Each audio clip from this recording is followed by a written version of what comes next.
Paper start करते हैं अपन। Paper second, ecology and environmental biology, पारिस्थितिकी एवं पर्यावरण। देखिए, सबसे पहले इसमें अपन बात करते हैं कि इकोलॉजी क्या होता है। इकोलॉजी, देखिए इकोलॉजी की अगर अपन बात करें, इकोलॉजी दो शब्दों से मिलकर बना होता है, ओइकोस और लोगोस। ओइकोस और लोगोस दो ग्रीक वर्ड जो है उससे मिलकर इकोलॉजी शब्द बना है, जिसमें इकोलॉजी का जो शब्द है ओइकोस, इसका मतलब होता है हाउस, और लोगोस की अपन बात करें तो लोगोस का मतलब होता है स्टेट। ओइकोस हाउस, या अपन कह सकते हैं सराउंडिंग एरिया। सराउंडिंग एरिया की अगर अपन बात करें, मतलब सराउंडिंग एरिया का मतलब चारों ओर का आवरण की अपन बात करें, उसका अध्ययन करना, उसके स्टडी जो है स्टडी करना क्या कहलाता है, आपका इकोलॉजी कहलाता है। तो अपन कह सकते हैं कि इकोलॉजी जो है वो इकोलॉजी दो ग्रीक शब्दों से मिलकर बनी है, और वो दो ग्रीक शब्दों की बात करते हैं तो वो है ओइकोस और लोगोस, जिसमें ओइकोस की अगर अपन बात करते हैं तो ओइकोस का मतलब होता है होम, और लोगोस की अगर अपन बात करते हैं तो लोगोस का मतलब होता है स्टेट। तो मतलब हुआ इसका कि किसी भी जीव के आवास का अध्ययन करना ये क्या है, इकोलॉजी कहलाता है। या फिर ये कहें कि विभिन्न प्रकार के जो ऑर्गेनिज्म हैं, उन ऑर्गेनिज्म का, ऑर्गेनिज्म मतलब जो जीव हैं, उन जीवों का एनवायरमेंट के साथ में जो रिलेशन है उसी को अपन इकोलॉजी कह सकते हैं। अब ये कह सकते हैं कि लिविंग ऑर्गेनिज्म, मैं साइकिल के रूप में इसको बता रहा हूं, लिविंग ऑर्गेनिज्म का संबंध किससे है, दूसरे लिविंग ऑर्गेनिज्म से, दूसरे लिविंग ऑर्गेनिज्म से, और उनका संबंध है किससे, एनवायरमेंट। इसका संबंध जो है वो इससे, इसका संबंध जो है वो इससे, और इसका संबंध जो है वो इस, मतलब एक प्रकार का साइकिल जो है वो साइकिल, जो भी लिविंग ऑर्गेनिज्म है उन लिविंग ऑर्गेनिज्म का रिलेशन, उनका संबंध दूसरे लिविंग ऑर्गेनिज्म से, और उनका संबंध एनवायरमेंट से। तो इस प्रकार से इनके मध्य में इंटर रिलेशनशिप पाई जाती है, इंटर रिलेशनशिप जो है वो पाई जाती है, अंतर संबंध जो है इसमें देखने को मिलता है।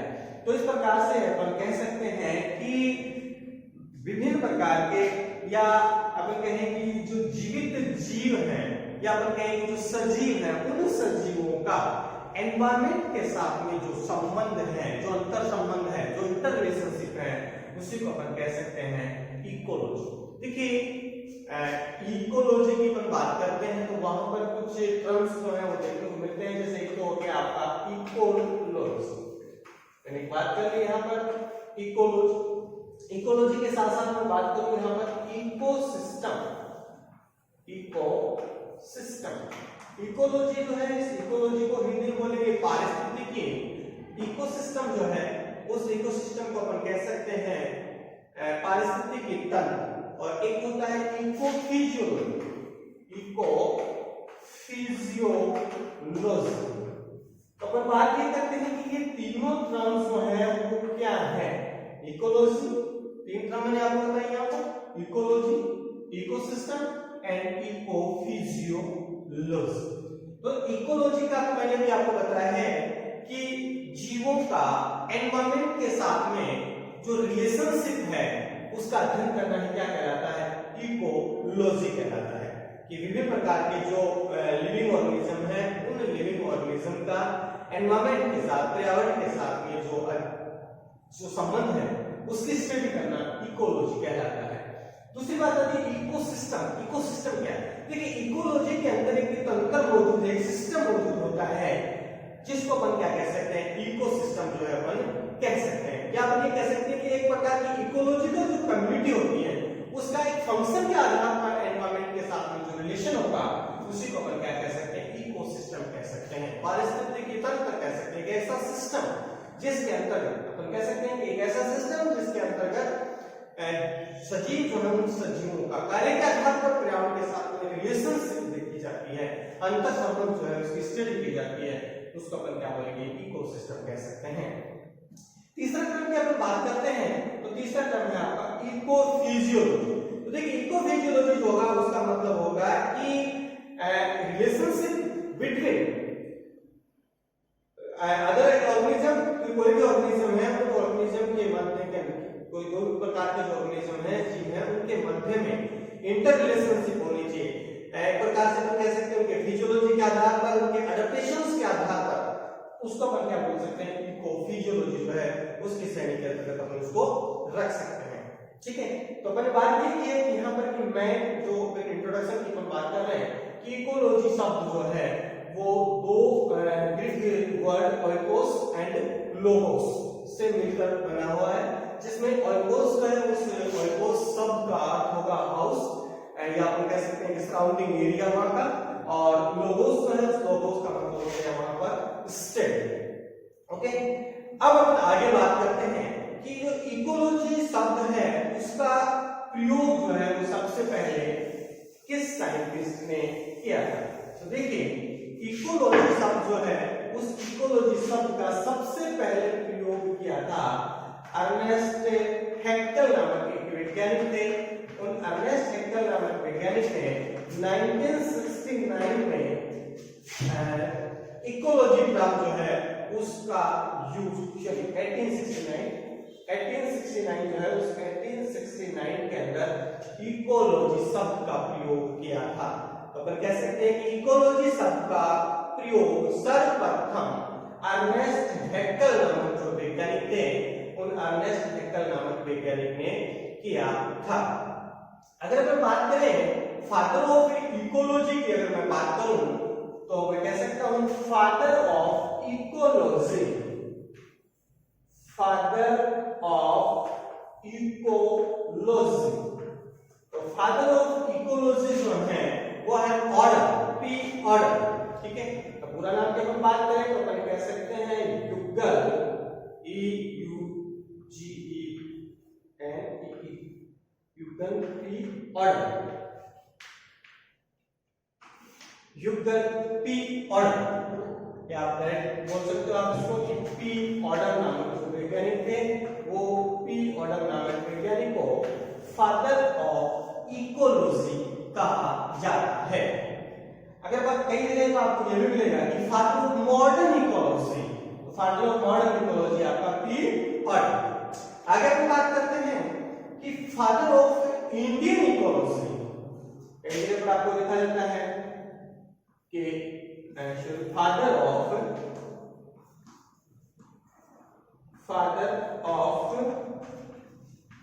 Indian ecology. देखिए फादर ऑफ इंडियन इकोलॉजी है प्रोफेसर रामदेव मिश्रा।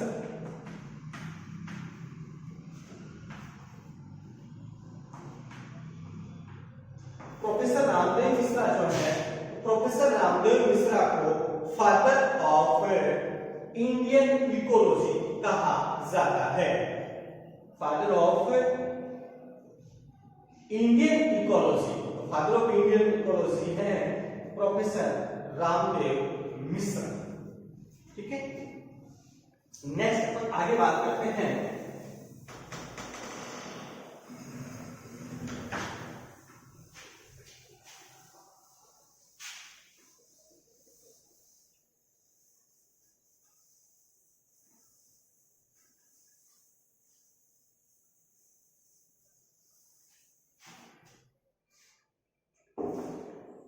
देखिए अगर अपन इकोलॉजी का क्लासिफिकेशन मतलब देखें तो अपन ये कह सकते हैं कि इकोलॉजी जो है उस इकोलॉजी को अपन दो प्रकार से डिवाइड कर सकते हैं, दो भागों के अंदर अपन इसको डिवाइड कर सकते हैं,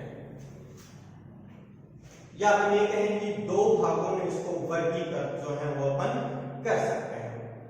एक होता है ऑटेकोलॉजी और ऑटेकोलॉजी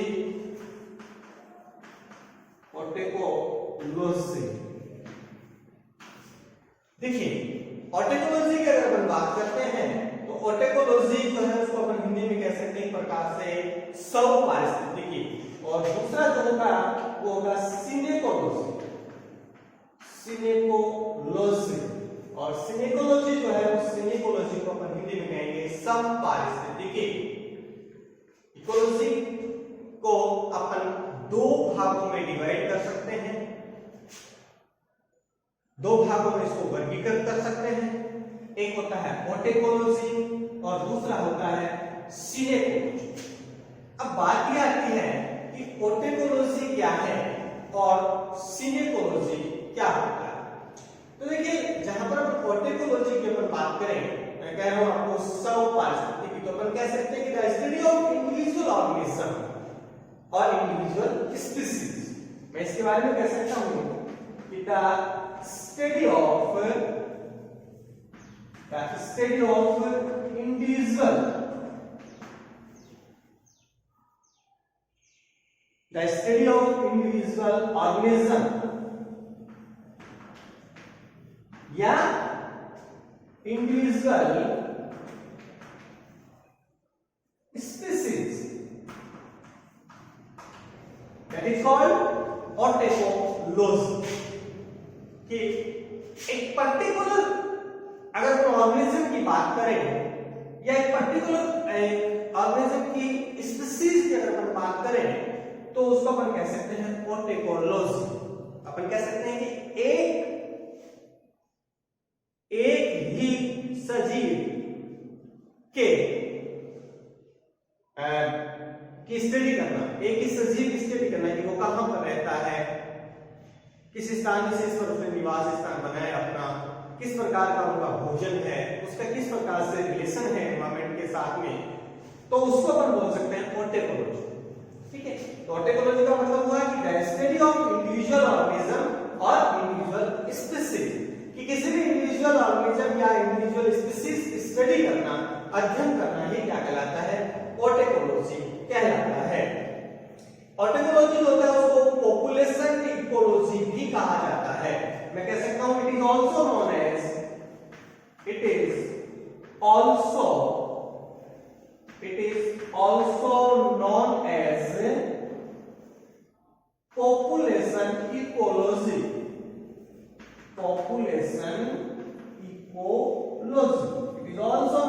पॉपुलेशन इकोलॉजी। तो ऑटेकोलॉजी जो है उस ऑटेकोलॉजी को क्या कह सकते हैं, पॉपुलेशन इकोलॉजी जो है वो पॉपुलेशन इकोलॉजी भी अपन उसको कहते हैं। दूसरी अगर हम बात करें सिनेकोलॉजी, तो सिनेकोलॉजी जो होगा वो क्या होता है, ग्रुप ऑफ लिविंग ऑर्गेनिज्म। अपन कह सकते हैं कि study of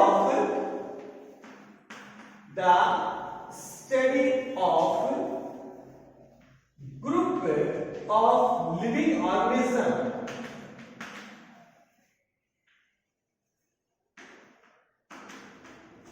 the study of group of living organism. ठीक है, और ये कह सकते हैं और different species,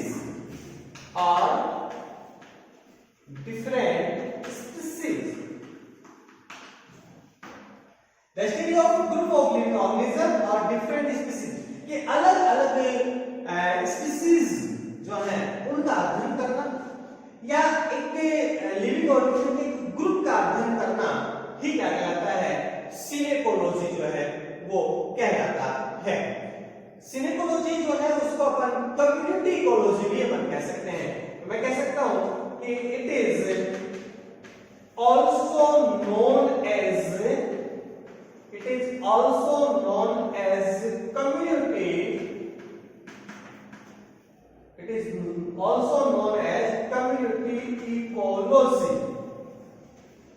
it is also known as community ecology. ठीक है, तो ऑर्टेकोलॉजी और सिनिकोलॉजी जो है उसमें आपको पता चल गया होगा कि ऑर्टेकोलॉजी और सिनिकोलॉजी को अपन क्या कहते हैं, या ऑर्टेकोलॉजी और सिनिकोलॉजी जो है उसको अपन किस प्रकार से परिभाषित कर सकते हैं, वो जानकारी यहाँ पर प्राप्त की। एक बार मैं दोबारा आपको बताता हूं कि ऑर्टेकोलॉजी क्या होता है और सिनिकोलॉजी क्या होता है। ऑर्टेकोलॉजी जो है उसको अपन हिंदी में बोल सकते हैं स्वपारिस्थितिकी, और सिनिकोलॉजी जो है उसको अपन बोल सकते हैं समपारिस्थितिकी।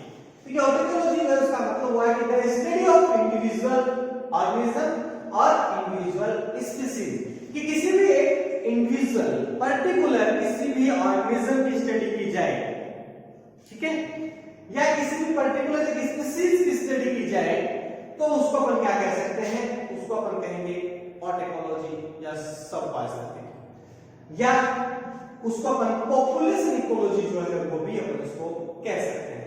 और अगर एक से अधिक सजीवों की बात की जाए, एक सजीवों के पूरे ग्रुप की अपन बात करें, या अपन ये कहें कि डिफरेंट स्पीशीज के एनिमल्स जो हैं, या डिफरेंट स्पीशीज के लिविंग ऑर्गेनिज्म का रिलेशन की अगर अपन बात करें एनवायरमेंट के साथ में, तो उसको अपन क्या बोलेंगे, सिनिकोलॉजी कहेंगे। और सिनिकोलॉजी को अपन क्या बोल सकते हैं, कम्युनिटी इकोलॉजी जो है वो कम्युनिटी इकोलॉजी भी उसको अपन कह सकते हैं। कम्युनिटी, ठीक है, कम्युनिटी के अंदर कई प्रकार की स्पीशीज जो आ जाएगी, उसको अपन कम्युनिटी इकोलॉजी कह सकते हैं। अब देखिए इसको अपन एग्जाम्पल के द्वारा अपन बात करें, तो जैसे मान लीजिए मैं सबसे पहले एग्जाम्पल जो है वो एग्जाम्पल ले रहा हूं ऑर्टेकोलॉजी का, तो मैं कह सकता हूं एग्जाम्पल स्टडी ऑफ, क्या अपन कह सकते हैं, study of a tree, study of a tree. अगर एक किसी ट्री का अध्ययन किया जाए, किसी भी एक वृक्ष का अध्ययन किया जाए, तो वो क्या कहलाएगा, ऑर्टेकोलॉजी होगा। क्योंकि सिर्फ अपन ने एक वृक्ष की यहाँ पर बात की है, यहाँ पर अपने एक इंडिविजुअल ट्री की अपन ने बात की है यहाँ पर, तो इंडिविजुअल ट्री की जहां की स्टडी अगर अपन कर रहे हैं, उसके आवास स्थान की अपन स्टडी कर रहे हैं, उसका एनवायरमेंट के साथ में रिलेशन की अगर अपन स्टडी कर रहे हैं, तो वो किसके अंतर्गत आएगा, वो आएगा ऑर्टेकोलॉजी के अंतर्गत। दूसरा जो होगा वो, अगर सिनिकोलॉजी की बात करें, इसका एग्जांपल मैं दे रहा हूं आपको, स्टडी ऑफ फॉरेस्ट। अगर एक फॉरेस्ट की स्टडी अपन करते हैं, एक फॉरेस्ट होगा, उस फॉरेस्ट की अगर अपन स्टडी करते हैं, तो उसको अपन क्या कह सकते हैं, उसको अपन कहेंगे सिनिकोलॉजी। अब फॉरेस्ट होगा, उस फॉरेस्ट में आपको पता होगा कि फॉरेस्ट या वन जो होगा उसमें तो कई प्रकार के ट्री पाए जाते हैं, कई प्रकार के वन वहां पर पाए जाएंगे, ठीक है, कई प्रकार की स्पीशीज होगी वो वहां पर मौजूद होगी। तो उन सभी का अगर पूरे फॉरेस्ट की अगर अपन स्टडी कर रहे हैं, फॉरेस्ट का अगर अपन अध्ययन कर रहे हैं, तो वो जो होगा वो क्या कहलाएगा, आपका सिनिकोलॉजी। तो फॉरेस्ट का एग्जांपल किसका है, सिनिकोलॉजी का। और एक अगर हम ये ट्री की अगर हम बात करते हैं, तो ट्री जो होगा वो एग्जांपल किसका होगा, आपका ऑर्टेकोलॉजी है, उस ऑर्टेकोलॉजी का अध्ययन होगा। ठीक है, ऑर्टेकोलॉजी के बारे में हम ये भी कह सकते हैं कि एक जनसंख्या विशेष का अध्ययन करना, एक पर्टिकुलर पॉपुलेशन होगा उसका अध्ययन करना, उसकी स्टडी करना जो है वही क्या कहलाता है, ऑर्टेकोलॉजी जो है वो कहलाता है। जैसे मान लीजिए कोई भी एक स्पीशीज मान लीजिए, जैसे मान लीजिए फ्रॉग जो है उसकी स्पीशीज अपन ले ली, वो केवल उसी के बारे में अपन स्टडी कर रहे हैं और किसी के बारे में स्टडी नहीं कर रहे हैं, तो वो ऑर्टेकोलॉजी के अंतर्गत आ जाएगा। और इसमें अगर मान लीजिए फ्रॉग के साथ में किसी प्रकार के बर्ड्स वगैरह, बीज वगैरह जो है उनके अध्ययन अगर अपन कर रहे हैं, तो वो किसके अंतर्गत आ जाएगा, आपका सिनिकोलॉजी होगा। उस सिनिकोलॉजी जो होगा उसके अंतर्गत अपन उसको रख सकते हैं। ठीक है, तो ये जो बात की अपन ने इकोलॉजी की, तो एक प्रकार से अपन कह सकते हैं कि दो ब्रांच की मैं बात करूं, या अपन इकोलॉजी को अपन दो भागों में डिवाइड कर रहे हैं, या दो भागों में इसको क्लासिफाइड कर रहे हैं, उसकी अगर अपन बात करें तो उसको अपन ऑर्टेकोलॉजी, और दूसरा अपन क्या कह सकते हैं, सिनिकोलॉजी कह सकते हैं। जैसे मैंने आपको इकोलॉजी की डेफिनेशन ही ये दी थी कि कोई भी ऑर्गेनिज्म जो है, उन ऑर्गेनिज्म का रिलेशनशिप जो है, वो रिलेशनशिप इसके साथ में, एनवायरमेंट के साथ में, उसको अपन इकोलॉजी जो अपन कहा। ठीक है, तो ये बात हुई अपनी जनरल इकोलॉजी, ठीक है। अब आगे बात करते हैं।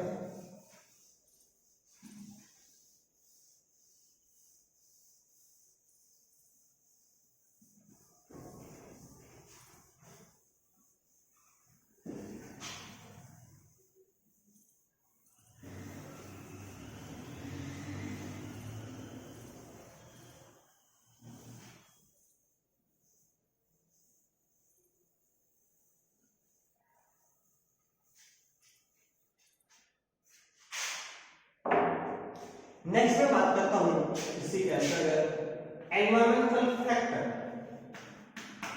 एनवायरमेंटल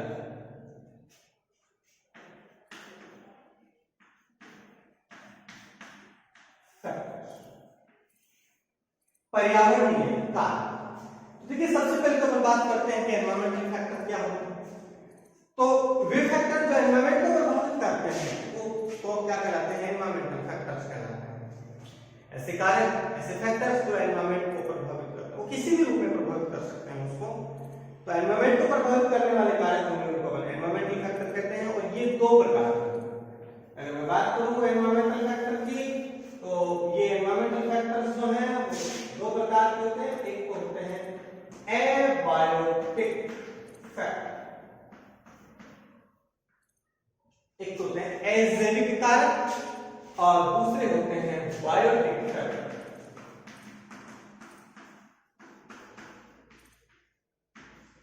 एबायोटिक फैक्टर और बायोटिक फैक्टर। एबायोटिक फैक्टर जिसको अपन अजैविक कारक जो है वो अपन कहते हैं, और बायोटिक फैक्टर जो है बायोटिक फैक्टर का मतलब हो गया जैविक कारक। तो सबसे पहले हम बात करते हैं कि अजैविक फैक्टर्स जो है वो क्या होता है। तो मैं कह सकता हूं कि abiotic components are non living organism, non-living chemical and physical factor of an ecosystem that is called abiotic factor, ठीक है। abiotic components जो है उनके बारे में मैं कह सकता हूँ, ये जो abiotic component है इसके बारे में कह सकता हूँ कि abiotic component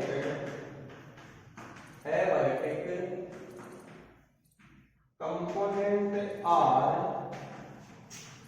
non-living chemical and physical. Abiotic component are non-living chemical and physical factors of an ecosystem. किसी भी इकोसिस्टम के अंदर, किसी भी इकोसिस्टम की अगर अपन बात करते हैं तो किसी भी इकोसिस्टम के अंदर एबायोटिक कंपोनेंट्स होते हैं वो एक प्रकार के नॉन लिविंग फैक्टर्स होते हैं, चाहे वो केमिकल हो चाहे फिजिकल फैक्टर्स हो, चाहे वो रासायनिक फैक्टर्स हो, चाहे वो कौन से फैक्टर्स हो, चाहे वो फिजिकल फैक्टर्स हो। तो अगर वो नॉन लिविंग हैं, अजैविक हैं, तो उसको अपन क्या बोलेंगे, एबायोटिक फैक्टर्स होगा उसकी श्रेणी के अंतर्गत अपन उसको कह सकते हैं। और इसका जस्ट उल्टा आपका कौन सा हो जाएगा, बायोटिक फैक्टर्स। तो मैं कहूंगा कि बायोटिक फैक्टर्स या बायोटिक कंपोनेंट्स आर लिविंग, वहां पर अपने बात की नॉन लिविंग, यहां कहूंगा living factors of an ecosystem. मैं इसकी परिभाषा देखने से दे सकता हूं कि बायोटिक फैक्टर्स या biotic component, biotic components are living, biotic components are living chemical and physical factors of an ecosystem. Biotic components are living chemical or physical factors of an ecosystem. Biotic factor जो होते हैं, जैविक कारक जो होंगे, तो जैविक कारक वे कारक होंगे जो किस प्रकार के होते हैं, जो एक प्रकार के लिविंग ऑर्गेनिज्म, सजीवों को शामिल किया जाता है। जिन फैक्टर्स के अंदर सजीवों को शामिल किया जाता है, लिविंग ऑर्गेनिज्म को शामिल किया जाता है, वो कौन से होंगे, बायोटिक फैक्टर्स होंगे। और जिनको अपन ये कह सकते हैं कि जिसके अंतर्गत अपन नॉन लिविंग कंपोनेंट्स को अगर अपन शामिल करते हैं, अजैविक पदार्थों को अगर अपन शामिल करते हैं, तो वो आपके कौन से होंगे, एबायोटिक फैक्टर्स होंगे, वो वहां पर आ जाएंगे। अब हम बात करेंगे कि साहब एबायोटिक फैक्टर्स जो होते हैं वो एबायोटिक फैक्टर्स कौन कौन से होते हैं। तो देखिए एबायोटिक फैक्टर्स की मैं एग्जांपल की बात करूं तो मैं कह सकता हूं सोइल, वाटर,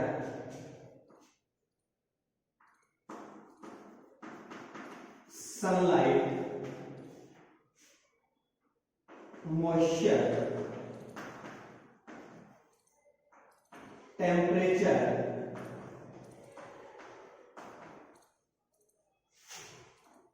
air,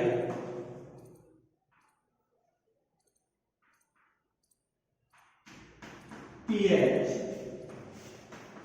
humidity, ये सभी जो है वो किसके अंतर्गत आएंगे, आपके एबायोटिक फैक्टर के अंतर्गत आएंगे। चाहे आप सोइल की बात करो, चाहे आप वाटर की बात करें, sunlight, moisture, temperature, air, pH, humidity, इन सभी के अगर हम बात करते हैं वो किसके अंतर्गत आएंगे, आपके एबायोटिक फैक्टर्स के अंतर्गत। इसमें वो भी ले सकते हो आप, मिनरल्स ले लीजिए, मिनरल्स की अगर बात करते हैं तो मिनरल्स होंगे, खनिज होंगे, उनको भी किसकी श्रेणी में रखेंगे, पर एबायोटिक फैक्टर्स होंगे, उन एबायोटिक फैक्टर्स की श्रेणी के अंतर्गत अपन उसको रखेंगे, क्योंकि ये जो है वो सजीव नहीं, ये निर्जीव है। तो जितने भी निर्जीव होंगे, जितने भी अजैविक होंगे, उन सभी को हम किसमें रखेंगे, एबायोटिक फैक्टर्स होंगे, उसके अंतर्गत उसको रखेंगे। दूसरे बायोटिक फैक्टर्स की अगर बात करें, इसके एग्जांपल की मैं बात करूं तो बायोटिक फैक्टर्स के आप एग्जांपल आसानी से ले सकते हो, सजीव होंगे, सारे इसमें आ जाए। आप कह सकते हो एनिमल्स, प्लांट्स, बैक्टीरिया, फंजाई, ठीक है, ये जो होंगे वो सभी के सभी किसके अंतर्गत आ जाएंगे, आपके बायोटिक कंपोनेंट्स होंगे, उसके अंतर्गत आ जाएंगे। ठीक है भाई, एनिमल्स के अंदर अगर बात करें तो आपके ह्यूमंस होंगे, वो ह्यूमंस भी आ जाएंगे। बर्ड्स की अगर हम बात करते हैं, बर्ड्स हैं, कैटल्स हैं, वाइल्ड एनिमल्स, मतलब जो भी होंगे, जितने भी अपन बात करें तो प्रोटोजोआ से लेकर कॉर्डेट्स तक के जो एनिमल्स होंगे, उन सभी की अगर बात करें तो वो सारे के सारे जो किसमें बायोटिक फैक्टर्स होगा, उनके माध्यम के अंदर आ जाएंगे। और अगर निर्जीव की बात करें तो किसमें आ जाएंगे, एबायोटिक फैक्टर्स में आ जाएंगे।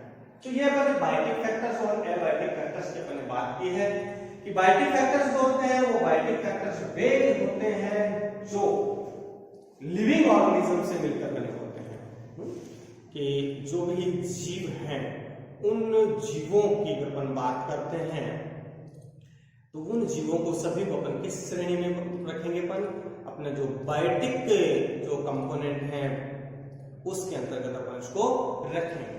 और एबायोटिक की बात करते हैं तो एबायोटिक कंपोनेंट होगा, उस एबायोटिक कंपोनेंट के अंतर्गत निर्जीव नॉन लिविंग ऑर्गेनिज्म का उसको, जिसके मैंने एग्जांपल आपको बताए हैं, जैसे आपको बताया है, अब ये देता हूं आपको, सॉइल है, वाटर है, sunlight, temperature, minerals, air, moisture,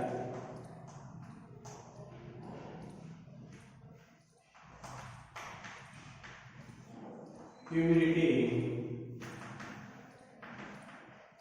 ठीक है, इन सभी को जो है वो अपन शामिल करेंगे इसमें एबायोटिक फैक्टर्स। ये सभी किस प्रकार के एबायोटिक फैक्टर्स हैं, एजैविक क्लास, ठीक है। और बायोटिक फैक्टर्स जिसमें विभिन्न प्रकार के एनिमल्स, प्लांट्स, बैक्टीरिया, फंजाई, मतलब जो भी जीव हैं, जो भी लिविंग ऑर्गेनिज्म हैं, जो भी सजीव हैं, उन सभी को अपन इसमें शामिल कर सकते हैं। अब अपन बात ये करते हैं कि ये जो फैक्टर्स होते हैं, इन फैक्टर्स के मध्य में इंटर रिलेशनशिप भी पाई जाती है, अंतर संबंध भी पाए जाते हैं।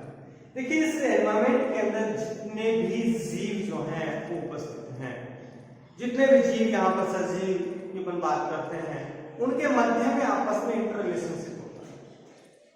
वो इंटर रिलेशनशिप किसी प्रकार का हो सकता है, वो इंटर रिलेशनशिप इंटर स्पेसिफिक भी हो सकता है, इंट्रा स्पेसिफिक भी हो सकता है। कहने का मतलब ये हुआ कि अंतः जातीय संबंध भी हो सकता है, अंतरा जातीय संबंध भी हो सकता है। मतलब एक ही जाति के सदस्य जो होते हैं उनके मध्य भी संबंध हो सकता है, और अंतरा अलग अलग जाति जो होते हैं उन अलग अलग जाति के सदस्यों के मध्य भी इंटर रिलेशनशिप हो सकता है। बायोटिक फैक्टर जो होते हैं वो किसी न किसी रूप से एबायोटिक फैक्टर पर डिपेंड करते हैं, और एबायोटिक फैक्टर जो है उनको भी किसकी आवश्यकता होती है, बायोटिक फैक्टर की आवश्यकता होती है। एबायोटिक फैक्टर और बायोटिक फैक्टर इन दोनों के मध्य में घनिष्ठ संबंध होता है, इन दोनों के मध्य में इंटर रिलेशनशिप पाई जाती है। विभिन्न प्रकार के बायोटिक फैक्टर की अगर हम बात करते हैं तो उनको एबायोटिक फैक्टर जो होगा उसकी आवश्यकता होती है। जैसे मान लीजिए सपोज कीजिए मैं बात कर रहा हूँ बायोटिक फैक्टर के अंदर एनिमल्स की मैं बात कर रहा हूँ या ह्यूमन की मैं बात कर रहा हूँ। ह्यूमन जो है उस ह्यूमन को जीवित रहने के लिए इस एनवायरमेंट के अंदर उसको अपन ये कहें कि उसको सर्वाइवल करने के लिए विभिन्न प्रकार के एबायोटिक फैक्टर की आवश्यकता होती है। बायोटिक फैक्टर की तो होती ही होती है, बायोटिक फैक्टर के साथ साथ उसको एबायोटिक फैक्टर जो है एबायोटिक फैक्टर्स की भी आवश्यकता होती है।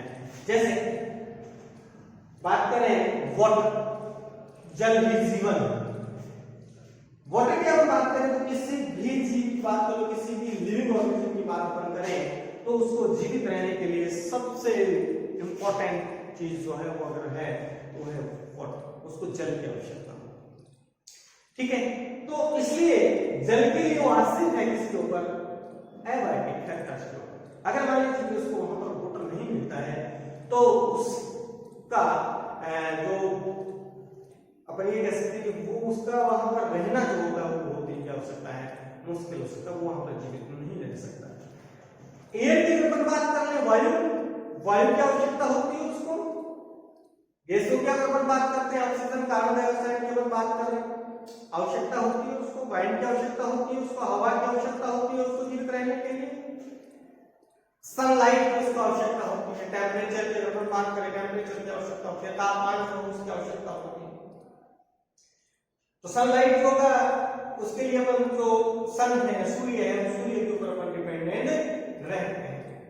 तो सूर्य को जो सनलाइट होगी वो किस श्रेणी में आएगा, एबायोटिक फैक्टर में आएगा। उसके ऊपर डिपेंडेंट कौन रहेगा, बायोटिक फैक्टर। और बायोटिक फैक्टर की बात करते हैं तो बायोटिक फैक्टर के अंदर सभी जीव आ गए, जिसमें एनिमल्स भी आ गए, प्लांट्स भी आ गए। अब प्लांट्स की यहाँ पर अपन बात करें तो प्लांट्स जो है वो भोजन के निर्माण के लिए, ठीक है, भोजन के निर्माण के लिए लाइट के ऊपर डिपेंडेंट है। लाइट की प्रेजेंस में वो फोटोसिंथेसिस के प्रोसेस के द्वारा फूड का निर्माण करते हैं। तो वो डिपेंडेंट है, किसके ऊपर डिपेंडेंट है, वो डिपेंडेंट है लाइट के ऊपर। ठीक है, उनको आवश्यकता है वाटर की, उनको जीवित रहने के लिए आवश्यकता है जल की, अपने रूट के माध्यम से वो जल को, और उसी के साथ साथ में वहां पर पाए जाने वाले जो मिनरल्स हैं उन मिनरल्स को भी वो क्या कर रहे हैं, एब्जॉर्ब कर रहे हैं उस वाटर के साथ।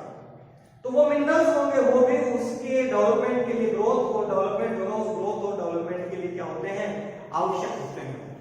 तो वो प्लांट्स में वो डिपेंडेंट रहा किसके ऊपर, मिनरल्स के ऊपर डिपेंडेंट रहा, वाटर के ऊपर डिपेंडेंट रहा, प्लांट्स सनलाइट जो है उसके ऊपर डिपेंडेंट रहा, टेम्परेचर जो है उसके ऊपर डिपेंडेंट रहा, एयर जो है उसके ऊपर डिपेंडेंट रहा।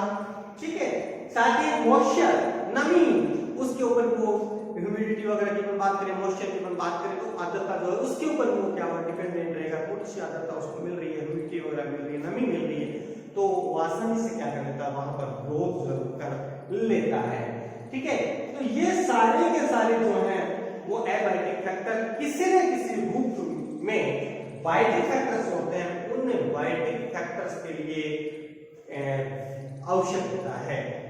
इनके बिना इनका जीवन संभव नहीं है, इनके बिना इनका जीवन संभव नहीं है। ठीक है, तो ये सारी क्रियाओं की बात करें, सभी के अंदर इंटर रिलेशनशिप होगा, वो इंटर रिलेशनशिप इनके मध्य में पाया ही जाएगा, चाहे वो किसी भी रूप में हो, डायरेक्ट बात करो चाहे इनडायरेक्ट रूप से बात करें, इनके मध्य में इंटर रिलेशनशिप देखने को अपने को मिलेगा। अब जैसे मैं एबायोटिक फैक्टर की बात कर रहा हूं, मैं सोइल की बात कर लेता हूं। देखिए सोइल, जहां सोइल की अपन बात करते हैं, सोइल एक बेस प्रदान करता है, चाहे आप प्लांट्स की बात कर लो, चाहे आप एनिमल्स की बात कर लो, सभी को एक बेस, एक आधार प्रदान करने का काम किसका होता है? सोइल का होता है। तो सोइल के ऊपर अपन डिपेंडेंट है, क्योंकि उसके ऊपर अपन रह रहे हैं। प्लांट्स जो है वो कहाँ उग रहे हैं? सोइल। और चूंकि सोइल के अंदर मिनरल्स वगैरह जो हम मौजूद हैं, तो उनको वो क्या कर रहे हैं? वहां से एब्जॉर्ब कर रहे हैं, निकाल रहे हैं। ठीक है, तो इसका मतलब है कि सोइल के ऊपर वो डिपेंडेंट। अब बात यह है कि सोइल की नेचर कैसी है। ठीक है, अब सोइल की नेचर, उसमें उसकी पीएच की, जहां पर हम बात कर लेते हैं, यहाँ पर पीएच भी लिखा है, पीएच की बात की, उसकी पीएच कैसी है? पीएच का मेजरमेंट किससे करते हैं कि 7 से ज्यादा अगर पीएच या 7 से कम, ये एरिया आ गया, कम है एसिडिक हो गया, ज्यादा हो गया तो कौन सा होता है? बेसिक मीडियम हो गया। तो वो एसिडिक है या बेसिक है, वो उपजाऊ क्षमता उसमें कितनी है, ठीक है, उसके अंदर फर्टिलिटी रेट जो है वो कितनी है, उपजाऊ क्षमता उसमें कितनी है, वो सारा डिपेंड करता है किसी भी बायोटिक फैक्टर के लिए, उसके जीवन के लिए, उसके जीवित जो जीव है उनके लिए। भाई प्लांट्स की तो बात कर रहे हैं, अगर किसी सोइल के अंदर मिनरल्स वगैरह जो है वो काफी अधिक मात्रा में मौजूद हैं, या जिस प्लांट्स को जिन चीजों की रिक्वायरमेंट्स है वो सारे के सारे वहां पर मौजूद हैं, तो इसका मतलब होगा कि वहां पर वो प्लांट्स अच्छी प्रकार से, सही तरीके से, जल्दी जो है वो क्या कर लेगा? ग्रोथ कर लेगा। ठीक है, उसका ग्रोथ एंड डेवलपमेंट जो होगा वो सही तरीके से क्या होगा? होता रहेगा। क्यों? क्योंकि वहां पर उसको आवश्यक सभी प्रकार की रिक्वायरमेंट्स जो है, सभी प्रकार की आवश्यकताएं जो है उनकी वहां पर क्या हो रही है? पूर्ति हो रही है। ठीक है, तो ये सोइल की जो नेचर है, वो सोइल की नेचर इसके ऊपर डिपेंड करती है। वाटर की अपन बात करते हैं, देखिए वाटर जो है वो भी, आप अपन बात करें तो कहते हैं कि साहब अपनी पृथ्वी जो है उस पृथ्वी के 3/4 भाग के ऊपर पानी है, लेकिन वो पानी जो है वो अधिकांश पानी जो महासागरों, ओशन में है, और महासागरों का पानी जो है पीने योग्य नहीं है, क्योंकि उसमें साल्ट की कंसंट्रेशन ज्यादा है, साल्ट की मात्रा ज्यादा है, तो जिसके लिए पीने का पानी जो है वो अपने लिए क्या है? बहुत ही कम बचा हुआ है। अब ये पीने का जो पानी होगा वो वाटर होगा, ये वाटर किसी भी जीव के जीवित रहने के लिए आवश्यक होता है, चाहे वो प्लांट्स की बात कर लो, चाहे वो एनिमल्स की बात कर लो, सभी को जल होगा, वो जल क्या होता है? आवश्यक होता है। एक्वाटिक वाटर की अपन बात करें, पीने योग्य जल की अगर अपन बात करें, जो कि अपन ये कह सकते हैं कि जो भूमिगत जल की अगर अपन बात करें तो